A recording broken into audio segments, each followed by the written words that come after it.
So close up your computers.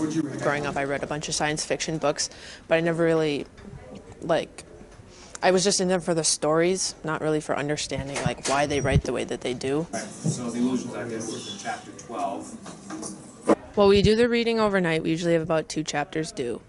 And then we'll do an in-class activity where we'll discuss the chapters and what was brought up in them, or we'll have a debate about some of the topics in them.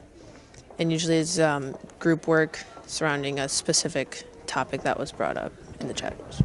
I'm kind of happy with how it turned out because wouldn't say it's less known sci-fi books. I'd say they're well known, but it's kind of I don't know, it makes me feel cultured, I guess. I'm aware of these new books and stuff, and I never would have picked them up before.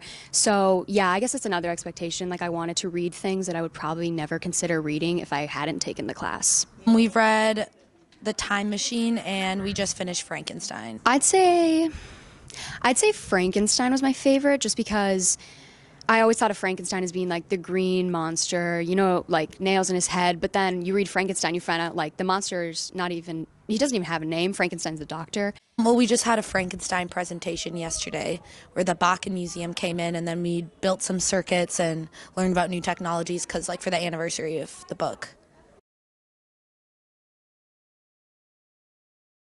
Yeah, I'd really recommend it. If you're going into senior year, you have a lot of English class options. Yes, absolutely.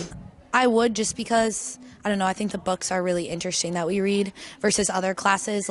They could be any kind of book, but this, it's if you're interested in science fiction, you know what you're getting.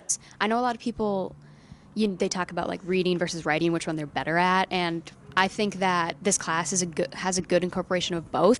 I just think it's a good mix of both, and I think because it's so relaxed that people would feel comfortable in it, you know what I mean? They don't feel the need to perform all the time, but yet they can still learn, that type of thing.